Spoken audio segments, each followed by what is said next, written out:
Digital நேயர்களுக்கு வணக்கம். இன்றைய டிஜிட்டல் டீகோட் நிகழ்ச்சியில் களத்தில் முந்துவது யார், அதிமுக கூட்டணியா திமுக கூட்டணியா என்ற தலைப்பின் கீழ் தான் பேச போறோம். அவர்களுடைய வெற்றிக்கான வியூகம் என்ன அப்படின்றது தொடர்பாகவும் பேச போறோம். நம்மிடம் பத்திரிகையாளர் சிவபிரியன் அவர்களும் மூத்த பத்திரிகையாளர் ஐயநாதன் அவர்களும் இணைந்திருக்கின்றனர். இருவர்களுக்கும் வணக்கம். சிவபிரியன், முதல்ல உங்களிருந்து தொடங்குறேன். தலைப்புக்கு போறதுக்கு முன்னாடி என்டிஏ கூட்டணின்னு சொல்றதா அதிமுக கூட்டணின்னு சொல்றதா, உங்களுடைய கருத்து? அதிமுக கூட்டணி தான். அவங்க யார் என்ன வேணாலும் சொல்லிட்டு போட்டோம், அது அதிமுக கூட்டணி தான். அதுதான் வழக்கமா தமிழ்நாட்டில் இருக்கக்கூடியது. முதலமைச்சர் அதை பொலிட்டிக்கல் ரீசன்ஸ்க்காக அவர் அதை என்டிஏ கூட்டணி, அதை பாஜகவும் அதை தான் சொல்றாங்க, நான் இல்லைன்னு சொல்ல வரல. ஆனால் அதை அதிமுக கூட்டணியாக பார்க்க வேண்டும். அதிமுக தலைமையிலான கூட்டணியை தான் அதை பார்க்கறது தான் சரி. ஏன்னா இன்னைக்கு வரைக்கும் அதிமுக தான் கிட்டத்தட்ட 30% வாக்கு வங்கியை அந்த அலையன்ஸில் வச்சுருக்காங்க. அதிமுகவை தேடி தான் பாஜகவும் வந்திருக்கிறாங்க. அதிமுகவை சிறுமைப்படுத்தணும்னு பாஜக நினைக்குதுங்கிறதுல எந்த மாற்று கருத்தும் கிடையாது. அதை நான் முழுமையாக ஏற்றுக்கிறேன். ஆனால் அந்த லாங்குவேஜ் ஃப்ரேமிங் அப்படிங்கிறது என்டிஏன்னு சொல்லலாம். அது ஜெயலலிதா அவர்கள் காலத்தில் கூட தேசிய ஜனநாயக கூட்டணின்னு சொல்லியிருக்கிறாங்க. இப்போ ஏன் எல்லாரும் அதை என்டிஏன்னு சொல்கிறதுக்கு அதிமுகன்னு சொல்லணும்னா, அன்னைக்கு இருந்த பாஜக வேற, இன்னைக்கு இருக்கிற பாஜக வேற. 21க்கும் 21 இல்ல, நான் சொல்றது 2004 கடைசியா. ஓகே. இல்ல, தமிழ்நாடு சட்டமன்ற தேர்தலையே 21க்கு 26க்கு நிறைய வித்தியாசம் இருக்கு. என்டிஏ கூட்டணி அது நிச்சயமா இருக்கு. அது அதிமுக தலைமையிலான கூட்டணி. நான் ஏன் சொல்றேன்னு பாத்தீங்கன்னா, முதலமைச்சர் கேண்டிடேட்டா திரு எடப்பாடி பழனிசாமி தான் இருக்க போறாரு. அதுல எந்த மாற்று கருத்து இருக்கிற மாதிரி எனக்கு தெரியல. இப்போ நீங்க டிஎம்கே கூட்டணியே எடுத்துக்கோங்களேன், அதை திமுக தலைமையிலான கூட்டணின்னு சொல்கிறாங்க. செக்குலர் ப்ராக்ரெசிவ் அலையன்ஸ் தான் அதனோட அஃபீஷியல் நேமு. ஆனால் இன்ஃபார்மலாக அது இந்தியா அலையன்ஸ்னு சொல்கிறாங்கல்ல. ஆனால் அது திமுக தலைமையிலான கூட்டணி தானே. திமுக தானே பிரதான கட்சி. அது அவ்வளோதான். இதையே தான் நீங்கள் இதுக்கும் எடுத்துக்கணும். இல்ல, இண்டி கூட்டணி அப்படின்னு சொல்றது தமிழிசை அவர்கள் ஒரு தடவை சொல்லி கேட்டேன். அப்புறம் என்டிஏ இருக்கிற தலைவர்கள் சொல்லி கேட்டேன். இங்க யாரும் பெருசா சொல்லி, அவங்க சென்ட்ரல் அளவுல தானே இந்தியா கூட்டணி அப்படின்னு சொல்றாங்க. இங்க திமுக தலைமையிலான மதச்சார்பற்ற முற்போக்கு கூட்டணி அப்படின்னு இந்தியா கூட்டணி நிறைய பேர் சொல்லி இருக்கிறாங்களே. பத்திரிகை பேட்டிகள்லயே திமுக தலைவர்களும் இந்தியா கூட்டணி வலுவாக உள்ளது தமிழ்நாட்டில் சொல்லி, அதுக்குள்ள இப்ப போவேன். நான் வெளிப்படையா அதிமுகங்கிறது அமித்ஷா அவர்கள் முதல்ல அந்த பிரஸ் கான்ஃபரன்ஸ்ல சொன்னது அதிமுக தலைமையில் நாங்கள் தேர்தலை சந்திப்போம், எடப்பாடி பழனிசாமி அவர்களுடைய தலைமையில் இந்த தேர்தலை சந்திப்போம், அது கூட்டணி ஆட்சியாக இருக்கும். மூணுத்தையும் அவரு அந்த ஃபர்ஸ்ட் பிரஸ் கான்ஃபரன்ஸ் ஏப்ரல் 11 நினைக்கிறேன் 2025 ஐடிசி கிராண்ட் ஷோலால் நடந்த பிரஸ் கான்ஃபரன்ஸ்ல அவர் சொன்னார். அதுக்கப்புறம் சிஎம் கேண்டிடேட் பற்றி பிஜேபி பேசலங்கிறதையும் ஒத்துக்கிறேன். ஆனால் அது அதிமுக தலைமையிலான கூட்டணிங்கிறதுல எனக்கு பெரிய மாற்று கருத்து இல்லை. ஐயநாதன் அவர் களத்தில் முந்தும் கூட்டணி எது, அதிமுகவா திமுக கூட்டணியா, உங்களுடைய பார்வை? இன்னைக்கு இருக்கிற நிலையில நீங்க பாத்தீங்க அப்படின்னா நிச்சயமா திமுக கூட்டணி தான் முன்னணியில இருக்கு. காரணம் என்ன அப்படின்னா, 5 ஆண்டு காலம் ஆட்சியில் இருந்தது. 5 ஆண்டு காலத்தில் அவங்க நிறைவேற்றிய அந்த மக்கள் சமூக நல திட்டங்கள் இதெல்லாம் இருக்கு. பிளஸ் ஸ்டாலினுக்கு இருக்கக்கூடிய அந்த லீடர்ஷிப் லெவல் ஸ்டேட்டஸ் மக்களிடையே ஒப்பீட்டு அளவில் எடப்பாடியாரை விட அவர் மேல இருக்கிறாரு. ரெண்டாவது திமுகவினுடைய அந்த வலிமையான கட்சி கட்டமைப்பு. அது அதிமுக இன்னைக்கு ஒரு சிதைந்த ஒரு கட்சி அப்படின்றது நம்மளுக்கு 2017 பார்த்துட்டு இருக்கிறோம். அது தொடர்ந்து ஒரு சிதைவுக்கு உள்ளாகிட்டே வருது. பல்வேறு தலைவர்கள் போறாங்க, பல மாற்றங்கள்லாம் ஏற்பட்டு போய் கடைசியில ஒரு கட்டத்தில் பார்த்தீங்க அப்படின்னா தென் மாவட்டங்களில் 7 மக்களவை தொகுதியில் டெபாசிட் எடுக்கிற அளவுக்கு அந்த கட்சியினுடைய பலம் வீழ்ச்சி அடைஞ்சிருக்குது. அப்படிப்பட்ட நிலையில பலம் வாய்ந்த ஒரு அணியா இருக்கிறது பாத்தீங்க அப்படின்னா திமுக அணி தான். அதுல இருவேற்பட்ட சந்தேகம் கிடையாது. இல்ல, டிஎம்கே கூட்டணி அவங்க என்ன சொல்றாங்கன்னா, ஸ்டாலின் அவர்களை தான் முகமாக வச்சு தேர்தலையே சந்திக்கிறாங்க. என்டிஏல அது ஆப்சண்டா இருக்குன்னு நினைக்கிறீங்களா? அவங்க இன்னும் எடப்பாடி பழனிசாமி அவர்களை முன்னிலைப்படுத்தணுமா கூட்டணியா சேர்ந்து? இல்ல, அப்படிலாம் முன்னிலைப்படுத்துறதுனால வந்துடாது. இப்போ ஸ்டாலின் அப்படின்னம்னா இன்னைக்கு ஆட்சியில் இருக்கிறாரு, பல்வேறுபட்ட நலத்திட்டங்கள் மக்களிடையே போயிருக்குது. மக்கள் சந்திப்பு அப்படின்றத அவர் அன்றாடம் பண்ணிட்டு இருக்கிறாரு. ஒவ்வொரு நலத்திட்டங்களையும் நிறைவேற்றுறாரு. அப்போ மக்களோட நேரடியாக பேசி அந்த திட்டங்கள் எல்லாம் வழங்குறாரு. இப்படியெல்லாம் இருக்கிறதுனால அவர் ஒரு முகமாக இருக்கிறாரு. அது ஒன்று. ஆனால் அதிமுகவுக்கு இருக்கக்கூடியது என்னன்னா, அவங்க எதிர்பார்த்த அளவிற்கு இந்த அரசுக்கு எதிரான அதிருப்தி நிலை இல்லை. ஆன்டி இன்கம்பன்சின்ற அந்த ஃபேக்டரில் அந்த அளவுக்கு பலமாக திமுகவுக்கு எதிராக இல்லை இன்னைக்கு. அது அவங்களுக்கு ஒரு disadvantage. Number 1. Number 2 number 2 Edappadi Palaniswami அவருடைய தலைமையிலான அதிமுக பார்த்தீங்கன்னா, செல்வி ஜெயலலிதா இருந்த போது இருந்தால் அந்த பலம் வாய்ந்த ஒரு சக்தியாக அதிமுக இல்லை. ஒரு வலிமையான கூட்டணி. 2வது விஷயம். 3வது என்னன்னா, இப்போ திரு சிவபிரியன் கூட சொன்னார், என்டிஏவா அண்ணா டிஎம்கேவான்னும் போது கட்டுப்படுத்தக்கூடிய ஒரு நிலையில வந்துட்டு பாஜக இருக்கிறத வந்துட்டு யாரும் மறுக்க முடியாது. கட்டுப்படுத்தக்கூடிய அளவுக்கு அவங்க எப்படியெல்லாம் கட்டுப்படுத்துறாங்க அப்படின்றதெல்லாம் வந்துட்டு நம்மளுக்கு தெரிஞ்ச ஒரு விடயம் தான் அது. இப்போ ஒரு உதாரணத்துக்கு சொல்ல போனோம்னா, எடப்பாடி தான் என்டிஏ அரசு கூட்டணி ஜெயிச்சா எடப்பாடி பழனிசாமி தான் முதலமைச்சர் அப்படின்ற ஒரு வார்த்தை வந்துட்டு அமித்ஷா கிட்ட இருந்து வரவே இல்லை. இதனால வரைக்கும் வரல. இப்போ தான் முந்தா நாள் வந்துட்டு பார்த்தீங்க அப்படின்னோம்னா நயினார் நாகேந்திரன் சொல்லியிருக்காரு, எங்களுடைய கூட்டணி வெற்றி பெற்றாலும் முதலமைச்சர் வேட்பாளர் இவர் தான் அப்படின்னு சொல்லியிருக்காரு. மற்றபடி யாரும் சொல்லலை. அப்போ அந்த கூட்டணிக்கு இயல்பாகவே வந்துட்டு ஒரு பலம் வாய்ந்த தலைமை இல்லை, அதை ப்ரொஜெக்ட் பண்ண அவங்க தயாராகவும் இல்லை அப்படின்றதானே தெரியுது. அவங்களே உணர்ந்துட்டாங்களா? இல்லை உணர்ந்துட்டாங்கன்னு இல்லை, அது அவங்களுக்குள்ள ஏற்படக்கூடிய டஸ்ட். இது வரைக்கும் அவங்களுக்குள்ள அந்த தொகுதி பங்கீடு வரல. தொகுதி பங்கீடு வந்து அது உறுதியாகி அதுக்கப்புறம் அவங்க வந்துட்டு வேட்பாளர் பட்டியலாம் அறிவிச்சு அதுக்கப்புறம் தான் வந்துட்டு அதை சொல்ல முடியும். இல்ல ஆன்டி இன்கம்பன்சி அப்படின்னு சொன்னீங்க. எடப்பாடி பழனிசாமி அவர்கள் இது நாள் வரையிலும் கட்சி சார்ந்த உட்கட்சி பிரச்சனைகளுக்கு பதில் சொல்றதுலயே நிறைய நேரம் செலவழிச்சிருந்தார். நிறைய வழக்குகள் இருந்தது. அதிமுக இருந்து வெளியே வந்தவங்க நிறைய கேள்வி எழுப்புனாங்க. அவரை பார்த்து அவருடைய தலைமைக்கே நிறைய கேள்விகள் எழுப்புனாங்க. அதில் பதில் சொல்லிட்டு இருந்தாரு. இப்போ கட்சி தேசிய ஜனநாயக கூட்டணி யார் தலைமையிலான கூட்டணி, இந்த விவகாரங்கள் இருக்கு. இந்த மாதிரி இருக்கும்போது ஆன்டி இன்கம்பன்சிய அவர் சரியா அறுவடை பண்ணலன்னு எடுத்துக்கலாமா? இல்ல ஆன்டி இன்கம்பன்சி எந்த இடத்துல இருக்குதுன்றது சொல்லுங்க, நம்ம ஓப்பனா விவாதிப்போம். ஆன்டி இன்கம்பன்சி இருக்கு அப்படின்னோம்னா எந்த இடத்துல இருக்குது? இப்போ சமீப நாட்களாக கூட எத்தனையோ பேர் போராட்டம் பண்றாங்க. சட்டம் ஒழுங்கு விமர்சனம் இருக்கு. திமுக அரசு சட்ட ஒழுங்கு மேல நிறைய விமர்சனங்கள்லாம் இருக்கு. இன்னொன்னு முடிச்சிடறேன். ஜெயலலிதா அவர்கள், முன்னாள் முதல்வர் ஜெயலலிதா அவர்கள் இருந்தபோது அவர் எதிர்கட்சியாக செயல்படுவார்ல. ஜனவரி மாசம்தான் பிரச்சாரத்துக்கு வர்றாரு அப்படின்ற ஒரு பார்வை இருந்தாலுமே அந்த ஒரு 3 மாதங்கள்ல திமுக அரசு மேல அவங்க வைக்கிற விமர்சனம் இருக்குல்ல, அது மக்கள் மத்தியில் ஈடுபடும். அந்த அளவுக்கு ஏடிஎம்கே இன்னும் லீடர்ஷிப்னுடைய பலவீனம். அது எடப்பாடி பழனிசாமி அதுக்கு ஒரு காரணம், பலவீனப்படுத்திட்டாரு. ஒரு கட்சி இன்டாக்டா இருந்தது. ஜெயலலிதா மரணப்படுக்கையில் இருந்த போது அவங்க இறந்துட்ட உடனே எப்படி ஒரு பன்னீர்செல்வம் தனியாக ஒன்று ஆரம்பிக்கிறாரு. அதுக்கப்புறம் அவங்க 2 பேரும் ஒன்றா சேர்ந்துட்டு எப்படி அவங்க சசிகலாவை நீக்கிறாங்க. அதுக்கப்புறம் எடப்பாடி பழனிசாமி பலம் பெற்று எப்படி ஒரு ஓபிஎஸ்ஸை நீக்கிறாரு. அதுக்கப்புறம் ஏகப்பட்ட பேர் அந்த கட்சியினுடைய பொதுக்குழு உறுப்பினர் இருந்தவங்க நீக்கப்பட்டு புதுசாக நியமிக்கப்படுறாங்க.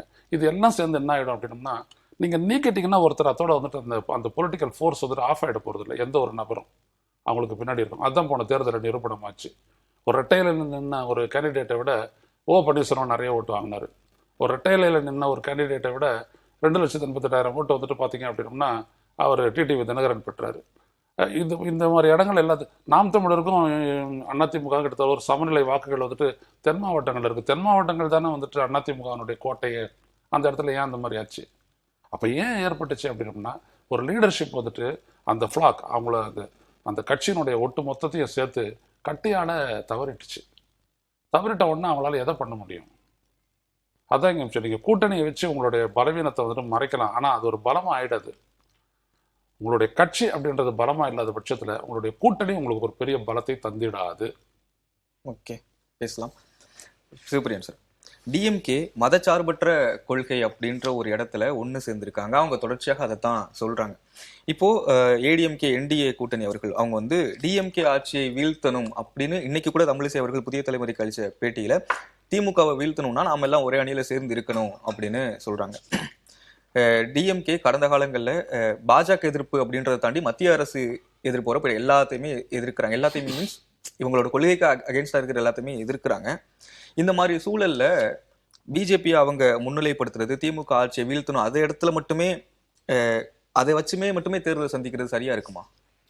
அது வேற வழி இல்லை அவங்களுக்கு. அதுதான் அய்யநாதன் சார் சொன்னாங்க ஆன்டி இன்கம்பன்சி எங்கே இருக்குன்னா, அது அவரோட கருத்துலேருந்து நான் முற்றிலுமாக மாறுபடுறேன். ஆன்டி இன்கம்பன்சி இந்த கவர்மெண்ட் மேலே நிச்சயமாக இருக்குது. அது இல்லைன்னா நீங்கள் சொன்ன போராட்டங்களாகட்டும், மக்கள்கிட்ட நீங்கள் பொதுவாக போய் பேசும் பொழுதே நிறைய எதிர்பார்ப்புகள் கொடுத்தாங்க. அந்த எதிர்பார்ப்புகளை எல்லாம் பூர்த்தி செய்யவில்லை அப்படின்னு சொல்கிறாங்க. ஆனால் அதே சமயத்தில் மு.க. ஸ்டாலின் முதலமைச்சருக்குன்னு ஒரு இமேஜ் இருக்குது. அந்த இமேஜ் பெருமளவில் அந்த இமேஜ் இன்டாக்டாக இருக்குது. அதையும் நான் உணர்றேன். ஆனால் கவர்மெண்ட் மேலே ஒரு ஆன்டி இன்கம்பன்சியும் இருக்குது. இதை நான் எந்த இடத்தோட கம்பேர் பண்ணுவேன்னு பார்த்தீங்கன்னா, 2011 16 செல்வி ஜெயலலிதா அவர்கள் இறக்கும் வரை அவருக்கு என்ன பண்ணுவாங்கன்னா, அவர் லீட் பண்ணுற அந்த கவர்மெண்ட் தப்பாக இருக்கலாம், ஆனால் அந்த சீஃப் மினிஸ்டரை இன்சுலேட் பண்ணுவாங்க. அந்த இடத்துல இருந்து அரசாங்கம் தவறு எடுத்திருக்கலாம், ஆனால் அதற்கு முதல்வர் பொறுப்பாக முடியாது. ஏன்னா அவங்க நல்லவங்க, அவங்க கூட இருக்கிறவங்க எல்லாம் சரியில்லைங்கிற மாதிரி ஒரு இமேஜ் ஜெயலலிதா அவர்களுக்கு இருந்தது. அது எம்ஜிஆர் அவர்களுக்கும் இருந்தது. எம்ஜிஆர் அவர்களுக்கு இருந்தது எனக்கு தெரியாது. நான் அப்பதான் பிறந்திருந்தேன், அது வேற இல்ல, விஷயம். படிச்சதுனால சொல்றேன். அதான். ஸோ ஜெயலலிதா அவர்களுக்கு அது இருந்தது, கண்கூட பார்க்க முடிஞ்சது. அது இப்போ திரு ஸ்டாலின் அவர்களுக்கு இருக்கிறது. ஆட்சியின் மீது ஒரு அதிருப்தி இருக்குது. ஆனால் அந்த அதிருப்தி வந்து முதல்வர் மேலே இல்லை, பெக்யூலியராக இருக்கும். தமிழ்நாட்டில் அது பெக்யூலியரான விஷயம். முதல்வர் மீது அதிருப்தி இல்லை. அவர் ஏன்னா அந்த இமேஜ் ஒரு 10, அவர் சொன்ன மாதிரி ஒரு 10 ஈவெண்ட்டுக்கு போறாரு. சாத்தியமாச்சு இல்லை, தினமும் அவரோட முகம் டிவியில் தெரிஞ்சுக்கிட்டே இருக்குது. சாமானியர்களோட கல்யாணத்துக்கு போறாரு, ஒரு 10 ஃபங்க்ஷனுக்கு போறாரு, மாணவர்கள்கிட்ட போய் ரொம்ப இயல்பாக பேசுறாரு, படிங்கன்னு பேசுறாரு. அதெல்லாம் ஒரு நல்ல இமேஜை உருவாக்குது. இதற்கு முன் எந்த ஒரு முதலமைச்சரும் கல்லூரியாக போய் நீங்கள் படிங்க நான் பார்த்துக்கிறேன்னு சொன்னதில்லை.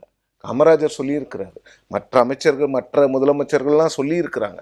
ஆனால் இவர் போன அளவுக்கு கல்லூரிகளுக்கு யாரும் போகலங்கிறது தான் என் கருத்து. அதுக்காக இவர் மட்டும்தான் அதை பேசினாருன்னா இல்லை. ஸோ ஆன்டி இன்கம்பன்சி நிச்சயமாக இந்த கவர்மெண்ட் மேலே இருக்குது. அரசாங்க அதிகாரிகளும் சரி, அரசாங்க ஊழியர்களுமே இந்த ஜாக்டோ ஜியோலாம் இந்த நியூ பென்ஷன் ஸ்கீமுக்கு, அவங்க இந்த இன்டகிரேட்டட் பென்ஷன் ஸ்கீமுக்கு ஒத்துக்கிட்டா கூட அது நிறைய கல்லூரிகளில் பணியாற்றக்கூடிய பேராசிரியர்கள் இவங்க மத்தியிலலாம் வந்து திமுக சொன்னதை பெரிதாக நிறைவேற்றவில்லை அப்படிங்கிற ஒரு எண்ணம் நிச்சயமாக இருக்குது. அது இல்லை நீங்கள் சொல்லவே முடியாது. அதனால தான் அந்த ஆன்டி இன்கம்பன்சி அப்படிங்கிற ஃபேக்டர் இல்லாமல் பண்ணுறதுக்காக தான் திமுக வர்சஸ் தமிழ்நாடு வர்சஸ் என்டிஏ அப்படின்னு ஒட்டுமொத்த பாஜக எதிர்ப்பை தமிழ்நாட்டினுடைய எதிர்ப்பாக முதலமைச்சர் பிரதிபலிக்கிறார். இதுதான் என்டிஏ வர்சஸ் தமிழ்நாடுன்னு சொல்றாருல. தமிழ்நாடு அவருடைய கூட்டணி. அவர் என்ன சொல்ல வர்றாருன்னா, இது வந்து எங்களது வந்து திமுக கூட்டணி கிடையாது, திமுக கூட்டணி வந்து மக்களோட கூட்டணி வச்சிருக்கிறோம், அதனால நாங்க தமிழ்நாடு, எதிர்க்க இருக்கிறவங்க என்டிஏ, இது வந்து தமிழ்நாட்டுக்கும் டெல்லிக்கும் நடக்கின்ற போர்னு அவர் சொல்றது எதுக்குன்னா, பாஜக எதிர்ப்புங்கிறத திமுக கடந்த 3 தேர்தல்களில் ரொம்ப அழகா ஆர்வஸ் பண்ணிருக்கு. இந்த தேர்தலில் ஒரு ஸ்டெப் முன்னாடி போயிருக்காங்க. பாஜக இல்லாம டெல்லின்னு சொல்றாங்க. அதான் போன முறையும் டெல்லி தான், எப்பவுமே அது டெல்லி தான், அது எப்பவுமே அப்படிதான் பண்ணுவாங்க. ஏன்னா இந்த மாநிலத்துல மட்டும்தான் உங்களுக்கு மாநில உரிமைகள், ஃபெடரலிசம் போன்ற இஷ்யூஸ் வந்து எலெக்ஷன்ல பேசவே முடியும். வேற எங்கேயும் நீங்க அந்த இஷ்யூலாம் எலெக்ஷன்ல பேச முடியாது. ஸோ அதனால முதலமைச்சர் வந்து அந்த ஆன்டி இன்கம்பன்சியை மறைக்கிறதுக்கு தான் அவங்க ரொம்ப அழகாக வந்து அந்த ஸ்ட்ராட்டஜியை மாற்றுறாங்க. இது தமிழ்நாடு வர்சஸ் என்டிஏங்கிறதே வந்து அப்போது நீங்கள் அவர் என்ன விஷயங்களை பேசுகிறாரு முதலமைச்சர், அவருடைய சாதனைகளை பேசுகிறாரு. அதற்கு மேலே சாதனைகளை ஒரு 40% பேசினார்னா 60% என்ன விஷயங்களை பேசுகிறாரு? மத்திய அரசால் இது சாத்தியமாகவில்லை, அது சாத்தியமாகவில்லை, அப்புறம் என்ன கடைசியாக வந்து இது ஆரியத்துக்கும் திராவிடத்திற்கும் நடக்கின்ற போர். இதெல்லாம் தவறு கிடையாது, அவங்க கொண்டு போகிற ஸ்ட்ராட்டஜியை நான் சொல்கிறேன். அது என்ன ஸ்ட்ராட்டஜினா, ஓகே பிஜேபி எதிர்ப்புங்கிறதுல வாக்குகள் வந்து ரொம்ப அழகாக நாம் வந்து ஹார்வெஸ்ட் பண்ணலாம், அறுவடை பண்ணலான்னும் போது அது டைம் டெஸ்டட் ஃபார்முலாவாக டிஎம்கே அலையன்ஸ்க்கு இருக்குது. 2019, 21, 24 3 எலெக்ஷன்லேயும் பாஜக எதிர்ப்பை பிரதானப்படுத்தி தான் அவங்க தேர்தலுக்கு போனாங்க, பெருமளவில் ஜெயிச்சிருக்காங்க. ஸோ இந்த தேர்தலையும் பாஜக எதிர்ப்பு ப்ளஸ் நம்மளுடைய சாதனைகள், இந்த ரெண்டுத்தையும் வச்சு மட்டும் போனோம்னா நமக்கு இருக்கக்கூடிய எதிர்ப்புகள் எல்லாம் நம்ம அழகாக மறைக்கலாங்கிறது. இன்னொன்று, விஜய் அவர்கள் பிரிக்கக்கூடிய anti government and anti DMK votes, அதுவும் டிஎம்கேக்கு ஒரு பெரிய ப்ளஸ் வரும். டிஎம்கே கூட்டணி வந்து ஒரு ஸ்டெப் இல்லை, நீங்க அரித்மெட்டிக்கா கெமிஸ்ட்ரி வைஸ் பார்த்தீங்கன்னா, கெமிஸ்ட்ரி வைஸ் திமுக கூட்டணியில் ஏகப்பட்ட சலசலப்பு இருக்கு இன்னைக்கு, நான் இல்லைன்னு சொல்ல. ஆனால் அந்த சலசலப்புகள் எல்லாம் 2021ஆம் ஆண்டும் இருந்தது. 24லையும் 19லையும் தான் சலசலப்பு இல்லை. அசம்பிளி எலெக்ஷனில் போன முறை இதே சலசலப்பு இருந்தது. என்ன, இந்த அளவுக்கு பெரிய மீடியா கவரேஜ் இல்லை, ஆட்சியில் பங்கு காங்கிரஸ் கேட்கல, இப்போ கேட்குறாங்க. பட் 40 சீட்டு கொடுக்கலன்னா நாங்கள் மக்கள் நீதி மையத்தோடு போயிடுவோம், இங்கே போயிடுவோம், அங்கே போயிடுவோம்னு அப்பவும் பிரச்சனைகள் இருக்க தான் இருந்தது. வேற ரூமர்ஸ்லாம் வந்தது.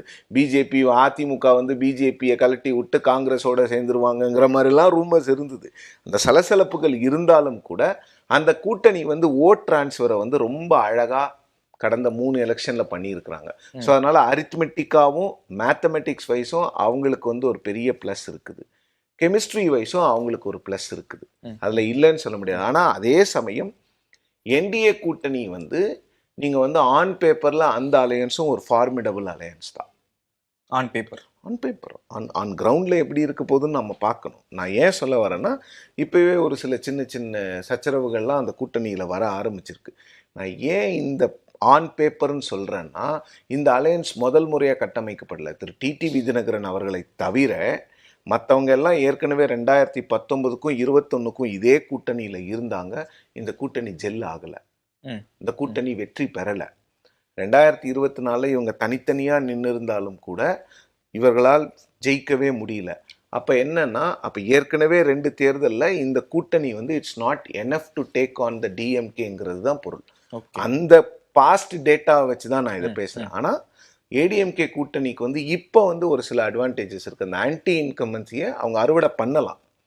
ஆனால் அதை அறுவடை பண்ணுறதுக்கு விஜய் அப்படிங்கிறவரும் சேர்ந்து வராரு. அங்கே தான் அவங்களுக்கு பிரச்சனை வருது. Anti government plus anti DMK votes, இந்த ரெண்டும் வெவ்வேறு விஷயங்கள், ஒன்று கிடையாது. ஆன்டி டிஎம்கேங்கிறது வந்து தமிழ்நாட்டில் இருக்கக்கூடிய ஒரு பெக்யூலியர் ஓட் பேங்க். திமுகவுக்கு நாங்கள் போட மாட்டோங்கிறது. ஆன்டி கவர்மெண்ட் ஓட்டுங்கிறது வந்து மாறும். நான் போன முறை திமுகவுக்கு போட்டிருப்பேன், இந்த முறை போட மாட்டேன். இந்த முறை நான் அதிமுகவுக்கு போடுறேன்னா, இல்லை புது ஆப்ஷனாக விஜய்க்கு போடுறேன்னா, இல்லை சீமான் அவர்களுக்கு போடுறேன்னாங்கிறது தான் ஆன்டி கவர்மெண்ட் ஓட்ஸ்.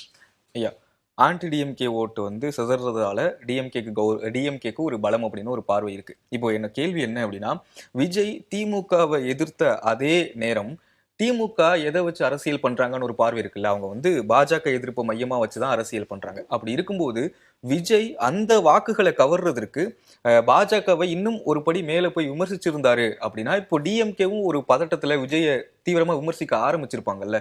அங்க வந்து விஜய் தவறிட்டாரு அப்படின்னு. அதுக்கு முன்னாடி திரு சிவப்பிரியன் சொன்ன ஒரு விடயம், நிறைய ஆன்டி இன்கம்பன்சி இருக்குன்னு சொல்லும்போது பொதுவாக அங்கே நடந்த போராட்டங்களை பற்றி அவர் சொன்னார். போராட்டங்கள் வந்துட்டு எல்லா காலகட்டத்திலையும் இருந்துச்சு.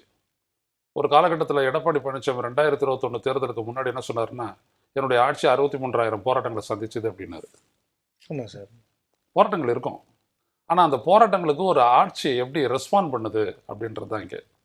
இப்போ இட்ஸ் அ ரெஸ்பான்சிவ் கவர்மெண்ட்டு நான் சொல்லுவேன். ஏன்னா இவங்க வந்துட்டு ஒரு போராட்டம் நடத்துகிறாங்க அப்படின்னம்னா அதை விட்டுல ஒரு குறுகிய காலத்திலேயே ஒரு நீண்ட காலத்தையும் அதை சந்தித்து அவங்களோட பேச்சுவார்த்தை நடத்தி ஒரு தீர்வை காண்றாங்க. அந்த மாதிரி தான் ஒரு கவர்மெண்ட் இருக்கணும். அதனால போராட்டமே இல்லாத இருக்காது, திருப்தி இல்லாதமே இருக்காது அப்படின்றது வந்துட்டு, அதாவது ஆன்டி இன்கம்பன்சி இல்லாதே இருக்காது இருக்கும். ஆனால் இவங்க எப்படி கையாளுறாங்க அப்படின்றத வந்துட்டு கடைசியாக என்னதான் இருந்தாலும் பரவாயில்ல செஞ்சாங்கல்ல அப்படின்ற ஒரு இடத்துக்கு வந்து நிற்பாங்க. அது ஹியூமன் மென்டாலிட்டி. ஸோ அந்த இடம் ஒன்று. ரெண்டாவது, நீங்கள் சொன்னது வந்துட்டு பாஜகவை கடுமையாக விஜய் எதிர்த்திருந்தா ஒருவேளை அந்த திமுக இருக்கக்கூடிய அந்த அட்வான்டேஜ், ஆன்டி பிஜேபி அட்வான்டேஜ் வந்துட்டு அவர் எடுத்துருக்கலாமான்னா, அப்படி பிஜேபிக்கு எதிரான ஒரு மனநிலையை, ஒரு கொள்கை நிலையை உள்ளபடியே பார்த்தீங்க அப்படின்னோம்னா, ஒரு ஓசிஃபரஸ் நல்ல சவுண்டா விஜய் எடுக்கவே இல்லை. எடுத்திருந்தாருன்னா அது உத்தேசமானது. எடுக்கவே இல்லை. நீங்கள் ஒன்று பாருங்க, அவர் ஈரோட்டை நின்று என்ன பேசுறாருன்னா, 34,000 பேர் 35,000 பேர் இருக்காங்க. அவருடைய ரசிகர்களாக கூட இருக்கட்டும். ஆனால் ஊடகங்களுடைய வெளிச்சம் அவர் மேலே இருக்கு. அவர் சொல்றாரு, களத்துல இல்லாத ஒரு கட்சி, களத்தோட தொடர்பு இல்லாத ஒரு கட்சின்றாரு. தமிழ்நாட்டினுடைய அரசியல் களத்தோட தொடர்பு இல்லாத ஒரு கட்சியா பாஜக? தமிழ்நாட்டு அரசியல் களத்துல இல்லாத ஒரு கட்சியா அதிமுக? ஸோ 2 அப்சர்வேஷனுமே தப்பு. அப்போ இதை எப்படி ஜனங்க எடுத்துக்குவாங்க? ஒரு நாளும் எடப்பாடி பழனிசாமி ஏதாவது ஒரு இடத்துல நின்று பேசிட்டு இருக்கிறாரு, பேட்டி கொடுத்துட்டு இருக்கிறாரு.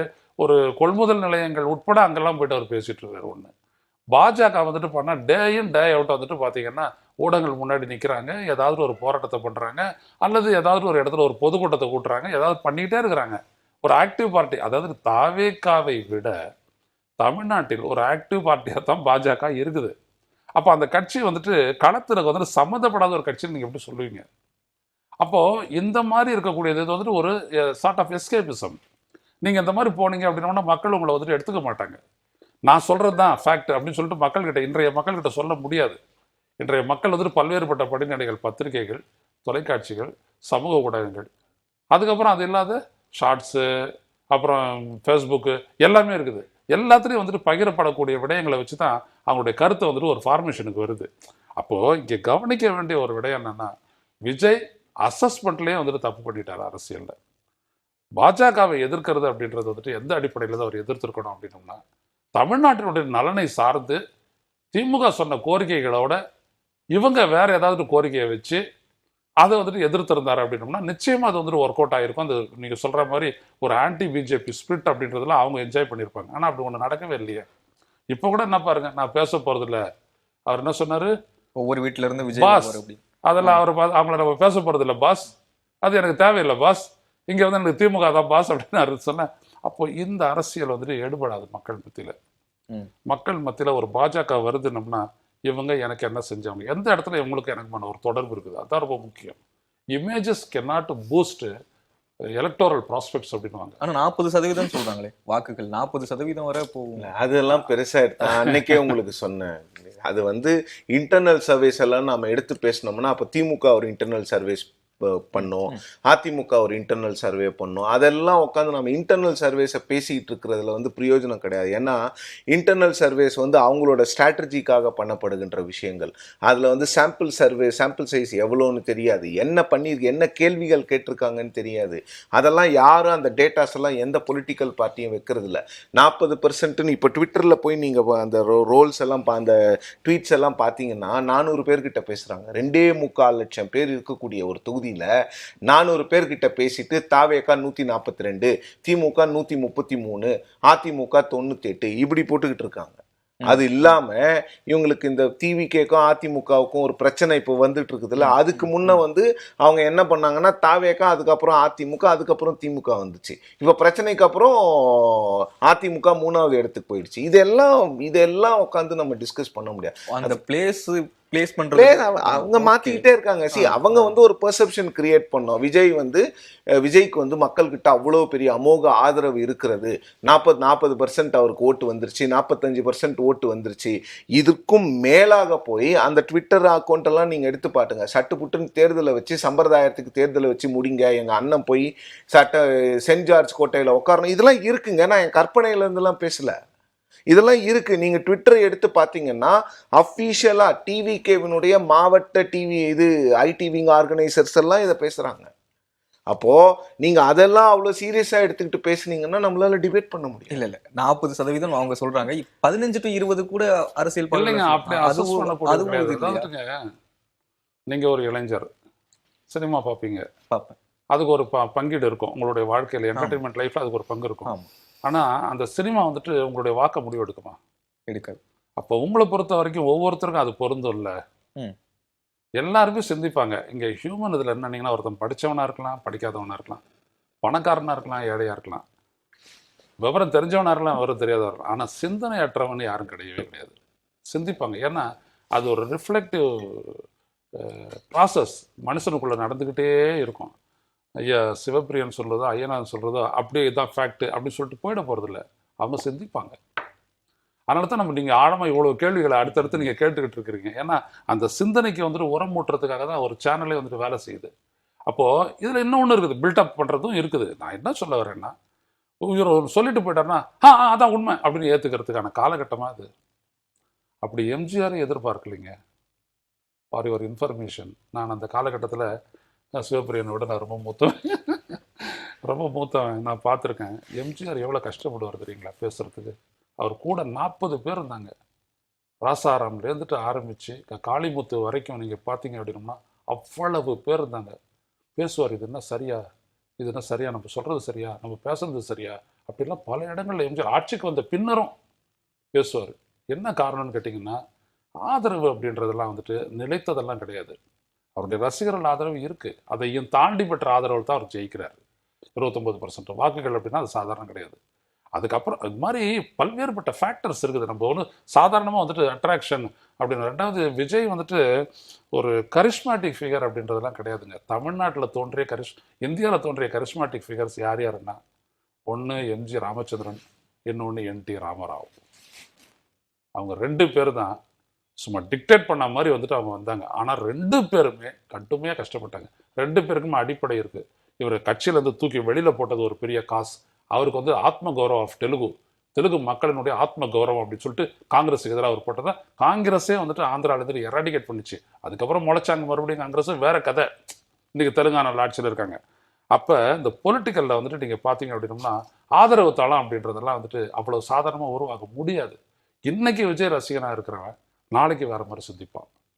ஏன்னா அந்த ப்ராசஸ் போயிட்டே இருக்கும். அவங்க தாவேக சார்பு என்ன சொல்றாங்க, விஜய்க்கு ஆக்சுவலாக கரூர் சம்பவம் வந்துட்டு அவருக்கு வந்துட்டு அனுதாபத்தை தேடி தந்துச்சு அப்படின்றாங்க. இது எப்படி இருக்குது?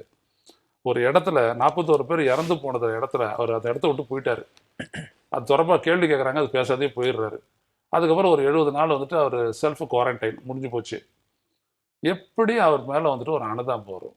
என்னோட கேள்வி என்னன்னா, ஆமாம். அப்போ அவர்கிட்ட சொல்லிட்டு இருந்தேன்ல, எம்ஜிஆருக்கு இருந்தது. எம்ஜிஆருக்கு வந்து அவர் ஆட்சியில ஏதோ ஒரு தவறு நடக்குதுன்னா கூட இருந்தவங்க தப்பு பண்ணிட்டாங்க அப்படின்னு. ஆனா அவர் சத்துணவு திட்டம் கொண்டு வந்தாருன்னா எம்ஜிஆர் கொண்டு வந்த திட்டம் அப்படின்னு இப்போ வரை சொல்றாங்க. அதே இது விஜய்ல எதிர்க்கட்சிகள் விமர்சிச்சாங்க. ஆனா பொதுமக்கள் அளவுல விஜய் ரசிகர்களாக இருக்கக்கூடியவங்க விஜய் மேல அவர் என்னங்க அந்த மாதிரியா உரையாடல் தானே இல்ல, இருந்தது. ரசிகர்கள் மத்தியில அப்படிதான் இருக்கும். அந்த ரசிகர்கள் அளவு ஒண்ணு இருக்குல்ல. எம்ஜிஆருடைய இதை நான் சொல்றேன், இஃப் யூ அலோ மீ. 77 ஜெயிச்சாரு. 80 நடந்த மக்களவை தேர்தலில் எம்ஜிஆர் தோத்தார். அவருடைய தொகுதி 37 இடங்கள்ல தான் தமிழ்நாட்டில் வந்துட்டு அவர் தோத்தார். 2 இடத்துல தான் ஜெயிச்சார். 37 இடங்களில் தோத்தார். அதுக்கப்புறம் வந்துட்டு ஆட்சி அவர் டிஸ்மிஸ் பண்ண உடனே அந்த இதை வச்சு அவர் பரப்புரை பண்ணி மறுபடியும் ஜெயிச்சார்.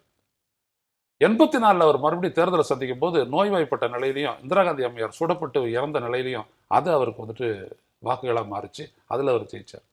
86 நடந்த உள்ளாட்சி தேர்தலில் ஏடிஎம்கே வாஷ் அவுட் ஆனது தமிழ்நாடு. யாராவது மறுக்க சொல்லுங்க பார்ப்போம்.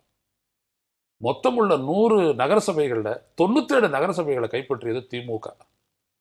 அவ்வளோ பெரிய தோல்வி எம்ஜிஆர் சந்திச்சிருக்காரு. ஆனால் 87 அவர் இறந்துறதுனால எல்லாம் போயிடுச்சு. நீங்கள் ஒன்று சொல்கிறேன், மக்கள் மத்தியில் வந்துட்டு இந்த செய்த சேவை நீங்கள் சொன்னீங்க அந்த சத்துணவு திட்டம்ன்ற. எஸ், அந்த சத்துணவு திட்டம் அப்படின்றது எம்ஜிஆர் மிகப்பெரிய, அது மட்டும் இல்லை, அண்ணா மறுமலர்ச்சி திட்டம் அப்படின்ற ஒரு கிராமத்துக்கு கிராமம் வந்துட்டு ஒரு சேவை, கிராமத்தை வந்துட்டு ஒரு கனெக்டிவிட்டி கொடுத்தாரு இல்லையா. மெயின் ரோட்டில் விட்டதெல்லாம் கலைஞரோட பஸ்ஸு, அங்கேருந்து ஊருக்குள்ளே போயிட்டு இப்படி திரும்பி மறுபடியும் வந்ததெல்லாம் எம்ஜிஆர் விட்ட பஸ்ஸு. இப்படியான ஒரு காரணமெல்லாம் இருக்குது. நம்மளுக்கு பஸ்ஸை விட்டார்ல, அது ஓட்டு போடுவாங்க, அப்படி வரும். அப்போ என்னன்னா, ஒரு நலன் ஒரு மக்களை தொடர மாதிரி, ஒரு வாக்காளனை தொடர மாதிரி வேற எதுவுமே தொடாது. அப்போ இந்த மாதிரி ஆஸ்பெக்ட்ல வரும்போது விஜய் எங்க இருக்கிறாரு அப்படின்றதான் ரொம்ப முக்கியமான ஒன்று. அவருக்கு வந்துட்டு என்ன அப்படின்னா நம்பகத்தன்மை, கிரெடிபிலிட்டி அப்படின்ற ஒரு ஆஸ்பெக்ட் இருக்குது. அந்த ஃபேக்டரை வந்துட்டு இவர் எந்த அளவுக்கு இவர் இருக்கிறார் மக்கள் மத்தியில் அப்படின்றது இருக்கு. அந்த கிரெடிபிலிட்டி வளர்த்துருக்கிறாரா இல்லையா அப்படின்றது தான் நம்ம பார்க்கணும். சுப்ரியன் சார், ஓபிஎஸ், சசிகலா, ராமதாஸ் இவங்க 3 பேரும் வெளியே நிற்கிறாங்க. அவங்க வந்து டிஎம்கே கூட்டணியோட தங்களை ஒருங்கிணைச்சிக்கிறத விட அவங்க அதிமுக கூட்டணிக்கு நெருங்கிய தொடர்பு இருக்கிறவங்க 3 பேருமே. 3 பேருடைய ஆதரவாளர்களுமே போட்டியிடலாம் அப்படின்னு முடிவு பண்ணிட்டாங்கன்னா அந்த வாக்குகள் பிரிவதை என்டிஏ கூட்டணி எப்படி தடுக்க போகுது? அதுக்கான பிளான் எதுவும் அவங்க கிட்ட இருக்கா? ஓபிஎஸ் அவர்களை பொறுத்த வரைக்கும் அவர் என்டிஏக்குள்ள கண்டிப்பா கூட்டிட்டு போயிடுவாங்க. ராமதாஸ் அவர்களையும் சமாதானப்படுத்துறதுக்கு இன்னைக்கு அவர் அதை பேசியிருக்கிறார், என்ன மிரட்ட பார்க்குறாங்க. அவரை வந்து சசிகலா அவர்களை எப்படி ஒதுங்க சொன்னார்களோ அந்த மாதிரி ஒதுங்க சொல்றாங்க. ஏன்னா அப்பதான் வந்து என்டிஏக்கு அந்த வன்னியர் வாக்குகள் வந்து முழுசா போய் சேரும். இல்லைன்னா அதிமுக கூட்டணிக்கு அந்த வாக்குகள் போய் சேராது. ஒரு சின்ன ஸ்பிளிட் இருந்தாலும் அதனால அதிமுக கூட்டணிக்கு எந்த பயனும் கிடையாது. வன்னியர்களினுடைய வாக்குகள் பொதுவாகவே பாமகவுக்கிட்டேருந்து விலகி கொண்டு வருகிறது கடந்த 10 வருஷமா. அவங்களுக்கு ஒரு 2006, 2010 காலத்தில் அவங்களுக்கு வன்னியர் ஓட் பேங்க்ல இருந்த அந்த ஹோல்டு வந்து இப்போ முழுவதுமா இல்லை. அவங்களுடைய இந்த ரிப்பீட்டட் ஏடிஎம்கேக்கு போகிறது, டிஎம்கேக்கு வர்றது, மாற்றி பேசுறது, அப்புறம் ராம்தாஸ் அவர்கள் ஒரு கருத்து பேசுறது, அன்புமணி அவர்கள் வேற ஒரு கருத்து பேசும்பொழுது அந்த வன்னியர் ஓட் பேங்க்கே அவங்க கிட்ட ஸ்லிப் ஆகிட்டு இருக்குது கொஞ்சம் கொஞ்சமாக. அப்படி அந்த இருக்கிற வாக்கு வங்கியில் கூட ஒரு சின்ன ஒரு டென்ட் வந்ததுன்னா அதனால அதிமுகவுக்கு எந்த பயனும் கிடையாது. அதனால அவங்க வந்து மருத்துவர் ஐயா அவர்களை நீங்கள் ஒதுங்கிக்கோங்க, சற்று இந்த தேர்தலிருந்து நீங்கள் ஸ்டெப் அசைட் பண்ணுங்கிற ப்ரெஷர் தான் கொடுக்கப்படுகிறது. சசிகலா அவர்களை பொறுத்தவரையில் அவங்க தேர்தலில் நிற்க முடியாது. அதனால அவங்க தேர்தலில் நிற்க முடியாதுங்கிறதுனால அவங்க ஒரு ஸ்பாய்லராக இருக்கலாம். பட் எந்த அளவுக்கு அவங்களால ஒரு தொகுதிக்கு 500, 1000 ஓட்டு கூட வாங்க முடியுமா அப்படிங்கிற டவுட் எனக்கு நிச்சயமாக இருக்குது. அவங்க ஒன்றும் அவ்வளோ பெரிய ஒரு பப்ளிக் ஃபிகர்லாம் கிடையாது. ஜெயலலிதா அவர்களுடைய தோழி அப்படின்னு தான் எல்லாராலும் அவர்கள் அறியப்படுகிறார்கள். டிடிவி தினகரன் அட்லீஸ்ட் வந்து ஜெயலலிதா அவர்கள் இருக்கும் பொழுதே அவர் தேர்தல் அரசியலில் இருந்தார், அந்த கட்சியில் பொறுப்புகளை வகித்தவர், ராஜ்யசபா எம்பிஆர் தான். ஆனால் சசிகலா அவர்கள் வந்து ஜெயலலிதா அவர்கள் வாழும் காலம் வரை அவருடைய நிழலிலே இருந்தவர், அவங்களோட ஷேடோவில் இருந்தவங்க தான். அவங்களுக்குன்னு தனிப்பட்ட ஒரு அரசியல் செல்வாக்கெல்லாம் எதுவுமே கிடையாது. டிடிவி தினகரன் அவர்களுக்கும் இருந்தது வந்து ஜெயலலிதா அவர்களுக்கான செல்வாக்கு தான். அதனால தான் வந்து அவர் ஒரு தேர்தலில் அவரோட போனவங்க எல்லாம் மறு தேர்தலில் அவர்கிட்ட இருந்து விலகி வர ஆரம்பிச்சிட்டாங்க. அவரே சொல்லியிருக்கிறார், இது அதிமுகவினுடைய அந்த வாக்கு வங்கி தான் எனக்கு வருதுன்னு. ஸோ அப்போது இதில் பெருசாக இம்பேக்ட் பண்ணக்கூடியவர் அப்படின்னு பார்த்தீங்கன்னா ராமதாஸ் அவர்கள் தனியாக நின்னார்னா அவரால் இம்பேக்ட் பண்ண முடியும். ஏன்னா இன்றைக்கும் வந்து வன்னியர் மக்களினுடைய குரலாக அவர் பார்க்கப்படுகிறார். அதனால் அவர் தனியாக நின்னார்னா நிச்சயமாக அது ஒரு இம்பேக்ட் இருக்கும். இன்னொரு அதில் ஒரு ஆஸ்பெக்ட் ஐயா அவருடைய அனாலிசிஸ் அப்படியே நான் ஏற்றுக்கிறேன், உண்மை தான். களத்தில் நீங்கள் பார்த்தீங்க அப்படின்னா பாமகல இருந்துட்டு அன்புமணி விலைக்கு பாமக நான் தான் சொல்லிட்டு இருக்காரு. ஆனால் பாமகனுடைய ஒரு முக்கிய அங்கே வந்துட்டு வன்னியர் சங்கம்.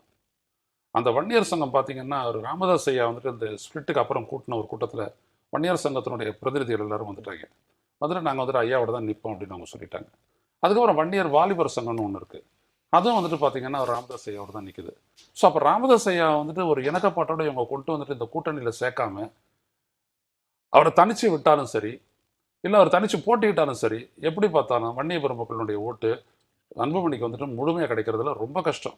அது வேணும் ஒரு 30% கிடைக்குமான்றது கூட சந்தேகம். போட்டியிட்டாலும் என்ன காரணம்னு கேட்டிங்கன்னா ராமதாஸ் வந்துட்டு வன்னிய பெருமக்களுடைய அந்த போராட்ட வரலாற்றில் ஒரு முக்கிய பங்கு எடுத்தவர். அதோட சேர்ந்து அந்த வன்னியர் சங்கம் அப்படின்றதையும் வந்துட்டு பலப்படுத்தி கிராமத்துக்கு கிராமம் வந்துட்டு ஏற்றி அதெல்லாம் அவங்க ஏற்றின கொடி வந்துட்டு அந்த அந்த கொடி தான், மஞ்சள் கொடி தான். அதுக்கப்புறம் தான் வந்துட்டு பாட்டாளி மக்கள் கட்சி கொடி வருது. அப்போ ரெண்டுத்தையும் ஏற்றி எஸ்டாப்ளிஷ் பண்ணி விட்டார் இவர். ஸோ அந்த இடத்துல இருந்து தான் அந்த வன்னிய பெருமக்களை இன்னைக்கு இருக்கிறவங்க வந்துட்டு மாறி இருக்காங்க. உள்ளபடியே அவங்களுடைய வாக்கு வங்கி குறைஞ்சிட்டு தான் இருக்குது. ஆனால் அந்த இருக்கிற வாக்கு வங்கியை யாருக்கு ரெஸ்பாண்ட் பண்ணணும்னா ஒரு ராமதாஸ் ஐயாவுக்கு தான் ரெஸ்பாண்ட் பண்ணும். ஓகே சார், இதில் அதில் ஒரு பாயிண்ட், ராமதாஸ் அவர்களுக்கு அந்த மரியாதை இருக்கக்கூடிய காரணம் என்னன்னு பார்த்தீங்கன்னா அந்த இடஒதுக்கீடு வந்து ராமதாஸ் அவர்கள் இல்லைன்னா நிச்சயமாக கிடைச்சிருக்காரு. அந்த இடஒதுக்கீடுனால நாம் வெளியில இருந்து பார்க்குறோம், உள்ளுக்குள்ளே இருந்து எங்கள் கிராம பகுதிகளில் பக்கத்தில் இருக்கிற கிராமங்கள்லாம் வன்னியர் மக்கள் சூழ்ந்த கிராமங்கள். அந்த கிராமங்கள் இன்னைக்கு எவ்வளோ வளர்ச்சி அடைஞ்சிருக்கிறதுன்னு அது பக்கத்தில் இருக்கிற எங்களுக்கு தான் தெரியும். அதுக்கெல்லாம் காரணம் அந்த ரிசர்வேஷன் தான். ராமதாஸ் இன்னைக்கு வந்து வன்னிய கிராமங்களில் ஓடு வீடே இல்லை, எல்லாமே மாடி வீடுகளாக மாறி இருக்கிறது. அப்படிங்கிற சுச்சுவேஷனில் நீங்கள் போய் பார்க்க முடியும். அவங்களும் அந்த இப்போ வன்னியர் மக்கள் எம்பிசின்னா அவங்க சுற்றி இருக்கிற இடங்கள்ல ஓபிசி பீப்புள் தான் இருப்பாங்க. அப்படிதான் அந்த அமைப்பு இருக்கும், ஜாகிரபி. அந்த ஓபிசி பீப்புள் எதிர்த்து அவங்களால ஒரு காலத்தில் போட்டியிட முடியல. ஜாப்ஸு, எஜுகேஷன் இதிலெல்லாம் போயிட்டு அவங்கள எதிர்த்து போட்டியிட முடியல. இவங்களுக்கு எம்பிசி வந்தவொடனே இப்போ அந்த ஓபிசி கம்யூனிட்டிக்கு ஈக்குவலாக இவங்களுடைய எக்கனாமிக் ஸ்டேட்டஸ் நிறைய இடங்களில் வளர்ந்துருக்கு. அதற்கு காரணம் முழுக்க காரணம் வந்து அந்த இடஒதுக்கீடு தான். அந்த எம்பிசி அந்த 20% எம்பிசி கொடுக்கலன்னா அந்த மக்களினுடைய வாழ்வாதாரம் நிச்சயமாக உயர்ந்திருக்காது. அதற்கு மிகப்பெரிய காரணம் மருத்துவர் ராமதாஸ் ஐயா. அதில் வந்து எந்த மாற்று கருத்து யாருக்குமே இருக்க முடியாது. இன்னொன்று சார் சொன்னாங்க, விஜய் அவர்கள் வந்து என்னை பொறுத்தவரையில் என்னோட பர்சனல் ஒப்பீனியன் வந்து அவருக்கு வந்து ஒரு பெரிய ஃபேன் ஃபாலோயிங் இருக்குது. அந்த ஃபேன் ஃபாலோயிங் வந்து அப்படியே ஓட்டா கன்வெர்ட் ஆகுமான்னு கேட்டிங்கன்னா எனக்கு அதில் சந்தேகம் இருக்குது. ஆனால் அதில் வந்து ஒரு 60-70% விஜய் அவர்களுடைய ஃபேன்ஸ், இந்த young people plus fans convert ஆனாலே அது விஜய்க்கு அவர்களுக்கு வந்து ஒரு பெரிய ஒரு பெர்சன்டேஜை கொடுக்கும். நான் என்னுடைய அசஸ்மெண்ட் விஜய் அவர்களை பற்றி என்னன்னு பார்த்தீங்கன்னா அவர் வந்து தமிழ்நாடு அரசியலை டிஸ்டர்ப் பண்ணுறாரு. சாதகங்கிறது வந்து நீங்கள் இப்போ எடுத்து பார்த்தீங்கன்னா நான் வந்து போகிற இடங்கள்ல எல்லா கட்சிகளுக்குமே ஒரு பாதகம் இருக்கதான் இருக்கும். இது ஒரே ஒரு கேள்வி, குறிப்பிட்ட அளவுல வாக்கு சதவீதம் வாங்கினாங்க அப்படின்னா வெற்றிக்கும் தோல்விக்கும் இடையில ஏதோ ஒரு வித்தியாசம் இருக்கும் அப்படின்னு எடுக்க முடியும், நிர்ணயிக்கிற சக்தியாக இருப்பார். விஜய் எவ்வளவு வாக்கு சதவீதம் வாங்குவாரு அப்படின்னு தெரியல. ஒருவேளை 10 - 12 வரை போகுது அப்படின்னா ஒருத்தங்களுக்கு கிளியரா வெற்றி அப்படின்னு வரும், இன்னொருத்தரப்புக்கு மொத்தமாக தோல்வி அப்படின்னு வரும். யாருக்கு அப்படின்றதான் இங்க கேள்வி, யாருக்கு பாதிப்பு ஏற்படுத்துவார் அப்படின்னு. அதான் அந்த இடத்துல தான் வந்து நீங்கள் இப்போ சொன்னீங்கன்னா என்ன ஆகும்னா, நான் என்னுடைய கருத்து என்னங்கிறது நான் சொல்கிறேன். இப்போ விஜய் அவர்கள்னால எந்தெந்த ஓட் பேங்க் பாதிக்குதுன்னு நான் சொல்கிறேன். ஆன்டி டிஎம்கே ஓட் பேங்க் வந்து ஒரு பெரிய டென்ட் விஜய் எடுக்கிறார். அது முழுக்க அதிமுக வசம் போய் கொண்டிருந்த ஒரு ஓட் பேங்க். இந்த ஆன்டி டிஎம்கே ஓட் பேங்க்ல யாரெல்லாம் இருக்கிறாங்கன்றது எல்லாருக்குமே தெரியும். அதில் ஒரு பெரிய டென்ட் வந்து விஜய் எடுக்கிறாரு. அதே மாதிரி மைனாரிட்டிஸில் வந்து முஸ்லீம் ஓட்ஸில் பெருமளவுக்கு விஜயால் டென்ட் பண்ண முடியல. கிறிஸ்டியன் ஓட்ஸ்லேயும் ஒரு குறிப்பிட்ட அளவுக்கு தான் அவரால் டென்ட் பண்ண முடியுது. ஆனால் இளைஞர்களுடைய வாக்குகள் அவரால் எல்லா கட்சிகள்லேருந்து டென்ட் பண்ண முடியுது. அது வந்து ஒரு எழுச்சி இளைஞர்கள் மத்தியில் இருக்குது. ஒரு 35 அண்டர் வந்து பெருமளவில் விஜய்க்கு சப்போர்ட் இருக்கிறத எல்லா இடங்கள்லையும் பார்க்க முடியுது. இன்னொன்று, நீங்கள் போய் களத்தில் போய் பேசும் பொழுது காலங்காலமாக அதிமுக திமுகவுக்கு போட்டவங்களும் மாற்றி போடலாமாங்கிற யோசனையில் இருக்கிறாங்க. ஆனால் இதெல்லாம் அந்த 40 வயசுக்கு மேற்பட்டவங்க கிட்ட இருக்கிற பிரச்சனை என்னன்னு பார்த்தீங்கன்னா, அவங்க வந்து விஜய் இன்னும் அதிகமாக பேசணும்னு நினைக்கிறாங்க. விஜய் அவர்களுடைய கொள்கை என்னன்னு கேட்கணும்னு நினைக்கிறாங்க. இந்த திராவிட கட்சிகளுக்கு மாற்றாக நீங்கள் ஒரு கட்சியாக வந்தீங்கன்னா உங்களுடைய கொள்கைகள் என்ன, நீங்கள் என்னென்னலாம் செய்வீங்க மக்களுக்கு அப்படிங்கிற கேள்விக்கு பதில் நிச்சயமாக வேணும். ஏன்னா நான் எல்லா நேர்காணல்லையும் சொல்கிற விஷயம்தான், திராவிட கட்சிகளையும் காங்கிரஸ் போட்ட அடித்தளத்தை வைத்து தான் திராவிட கட்சிகள் வந்து அன்னைக்கு 1950 2026 வரைக்கும் இருந்த ஒவ்வொரு கவர்மெண்ட்டும் தமிழ்நாட்டோட வளர்ச்சிக்காக பாடுபட்டு இருக்கிறாங்க, போராடி இருக்கிறாங்க. அதனால தான் இன்னைக்கு தமிழ்நாடு வந்து மற்ற நாடுகளோடு போட்டி போட்டு கொண்டு இருக்கிறது. நீங்கள் இன்வெஸ்ட்மெண்ட்ஸ் அப்படின்னு எடுத்துக்கிட்டிங்கன்னா, மேனுஃபேக்சரிங் பவர் ஹவுஸ்ன்னு எடுத்துக்கிட்டிங்கன்னா, இன்றைக்கி நீங்கள் யூஸ் பண்ணுற ஐஃபோன்லேருந்து, நீங்கள் யூஸ் பண்ணுற ஆண்ட்ராய்ட் ஸ்மார்ட் ஃபோன்லேருந்து, லேப்டாப்லேருந்து, உங்கள் வீட்டில் இருக்கக்கூடிய கிட்டத்தட்ட எல்லா பொருட்களுமே கிட்டத்தட்ட தமிழ்நாட்டிலேருந்து தயாராகிற பொருட்கள் தான். இந்த வளர்ச்சிங்கிறது வந்து திராவிட கட்சிகளாலும் காங்கிரஸோட அடித்தளம் இல்லாமல் நிச்சயமாக இந்த அளவுக்கு வளர்ந்துருக்க முடியாது. ஏன்னா நீங்கள் பக்கத்தில் ஆந்திராவுக்கு போய் பாருங்கள், இப்போ தான் அவங்க வந்து டெவலப்மெண்ட் எப்படி பண்ணுறதுன்னு யோசிச்சுட்டு இருக்கிறாங்க. நிறைய இடங்கள்ல கர்நாடகாவில் போனீங்கன்னா பெங்களூர் டெவலப் ஆன மாதிரி உங்களுக்கு வந்து மற்ற டிஸ்ட்ரிக்ட்ஸ் வந்து டெவலப் ஆகலை. ஆனால் இங்கே தமிழ்நாட்டை பொறுத்த வரைக்கும் நீங்கள் போனீங்கன்னா எல்லா மாவட்டத்திலையும் ஓரளவுக்கு பெரிய டெவலப்மெண்ட் இருக்கும். இல்லை, சிஎம் பேசுறது மட்டும் இல்லை, இது எல்லா சிஎம்ஸும் பேசிக்கிட்டு வர்றது, இவர் மட்டும் பேசுறது. ஸோ லைக் இங்கே வந்து ஒரு ஒரு ஒரு ஒரு ஒரு பெரிய ஒரு புரட்சி வந்து இங்கே வந்து ஒரு தொழில் புரட்சி எல்லாமே நடந்திருக்கிறது. இங்கே வந்து அந்த படிப்பை வந்து டெமோக்ரட்டைஸ் பண்ணியிருக்கிறாங்க. நீதி கட்சி காலத்திலிருந்து இன்னைக்கு வரைக்கும் அந்த படிப்பை எப்படி இன்சென்டிவைஸ் பண்ணுறதுன்னு ஒவ்வொரு கவர்மெண்ட்டும் உட்காந்து யோசிச்சிருக்காங்க. நீதி கட்சி அதை வந்து ஒரு சில பள்ளிகளுக்கு கொண்டு வருகிறது. காமராஜ் அவர்கள் வந்து அதை மதிய உணவு திட்டமாக மாற்றுகிறார். எம்ஜி ராமச்சந்திரன் அதை வந்து சத்துணவாக மாற்றுகிறார். கருணாநிதி அவர்கள் வருகிறார், முட்டை கொடுக்கிறார். ஜெயலலிதா அவர்கள் வந்து அந்த முட்டையோடு சேர்த்து வெரைட்டி ரைஸ் போடுறாங்க. ஸ்டாலின் அவர்கள் வருகிறார், அதை வந்து காலை உணவாக மாற்றுறாங்க. ஸோ அப்போ அந்த ஒரு பரிமாண வளர்ச்சி இருக்குல்ல, அந்த 1925 to 2025 அந்த சத்துணவு அப்படிங்கிறது எவ்வளவு மாணவர்களை பள்ளிக்கு வரவழைத்திருக்கிறது, அந்த மாணவர்களில் எத்தனை பேர் ஐஏஎஸ் ஆகியிருக்காங்கன்றது எல்லாருக்கும் தெரியும். நிறைய பேர் அந்த கட்டுரைகள்லாம் எழுதுறாங்க. ஸோ அதனால திராவிட கட்சிகள் எதுவுமே பண்ணலைன்னு நீங்க சொல்றத முதல்ல இந்த புதுசா வர்ற கட்சிகள் அது யாராக இருந்தாலும் நிறுத்தணும். நீங்க மக்கள் கிட்ட போறதை தவிர வேற ஷார்ட்கட்டே கிடையாது. மக்களிடம் செல், மக்களிடம் கற்றுக்கொள் என்று சொன்ன அண்ணா அவர்களை மேடைக்கு மேடை பேசும் தாவேகாவினுடைய தலைவர்கள் அண்ணா அவர்களுடைய கொள்கையை பின்பற்றி மக்கள் கிட்ட போனாங்கன்னா இந்த சர்வேவெல்லாம் உட்காந்து ட்விட்டர்ல டிஸ்கஸ் பண்ண வேணாம், மக்கள் பிரச்சனைகளை டிஸ்கஸ் பண்ணுவோம். ஐயா, இறுதியாக ஒரே ஒரு கேள்வி சுருக்கமாக முடிச்சுக்கலாம். ஓபிஎஸ் அவர்கள் தேர்தலில் ஏற்கனவே அதிமுக தலைமை மேல ஒரு குறிப்பிட்ட சமூகத்துக்கு அதிருப்தி இருக்கு அப்படின்னு ஒரு பார்வை இருக்கு. ஓபிஎஸ் தேர்தலில் போட்டியிடல அப்படின்னா அந்த சமூக மக்கள் என்ன மாதிரி ரியாக்ட் பண்ணுவாங்க? அந்த வாக்குகளை எடுக்கிற அளவுக்கு டிடிவி உறுதியாக இருக்காரா? அந்த பலம் சேர்க்கிறாங்க. அந்த சமூகம் வந்துட்டு ஆட்சிக்கு மேல அதிருப்தியா இருக்குது, அது அதிமுக ஓட்டு போடும், இல்லை வேற யாருக்காவது ஓட்டு போடும் அப்படின்னு சொன்னீங்க அப்படின்னா, போன மக்களவை தேர்தலில் அப்புறம் ஏன் ஓ பன்னீர்செல்வம் தோத்தாரு?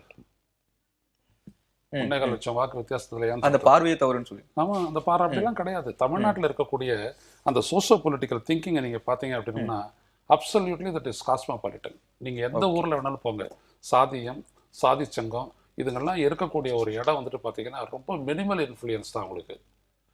பெரிய அளவுக்கு என்ன அப்படின்னோம்னா நாளைக்கு என்ன, இன்னைக்கு இந்த ஆட்சி என்ன செய்யுது, இந்த இடத்துல இருந்து அவங்க ப்ராக்ரஸ் பண்றாங்க. அதனால தான் வந்துட்டு பாஜகவையும் உடைக்க முடியல, சாதியர்களாலையும் உடைக்க முடியல. எனவே இந்த முக்குலத்தோர் ஓட்டு இப்படி போயிடும், அவங்களுடைய ஓட்டு அப்படி போயிடும், எல்லாமே வந்துட்டு கிடையவே கிடையாது.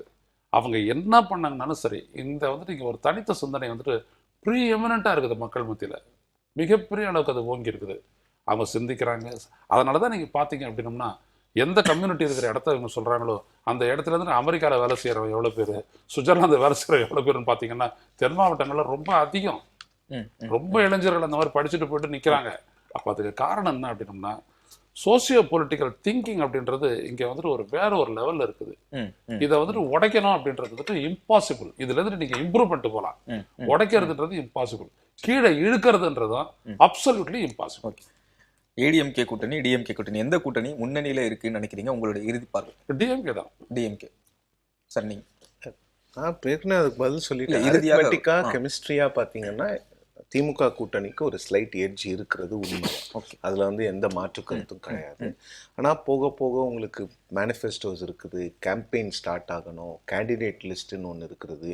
இதை எல்லாத்தையும் மீறி விஜய் அப்படிங்கிற ஒரு எக்ஸ் ஃபேக்டரும் இந்த எலெக்ஷனில் இருக்க தான் இருக்குது. அதை நம்ம ஏற்றுக்கிட்டு தான் ஆகணும். அதில் எந்த ஒரு மாற்று கருத்துமே எனக்கு கிடையாது. இந்த எலெக்ஷனில் எக்ஸ் ஃபேக்டர் வந்து விஜய் தான். அவர் நிர்ணயிக்க போகிறார் நிறைய விஷயங்களை. ஓகே, விரிவான பார்வை முன் வச்சிங்க. இருவருக்கும் நன்றி. நன்றி.